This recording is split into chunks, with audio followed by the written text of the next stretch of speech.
शाहमुखी लिपि का दूसरा अक्षर है बे। बे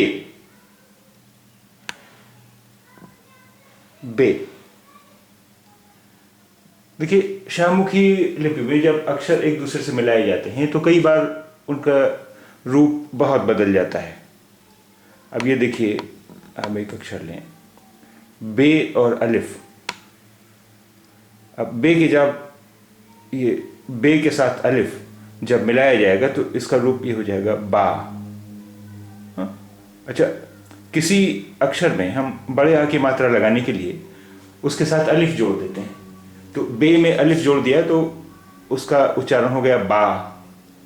ये देखिए यहाँ बे, बे और प्लस अलिफ।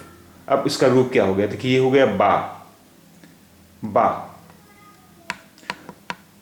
अब बे अलिफ बा और बे, बाब। बे अलिफ बा और बे, बाब। बे अलिफ बा, बे अलिफ बा, बाबा। आ, बाबा आ। आ बाबा, आ बाबा, आ बाबा आ, आ बाबा आ,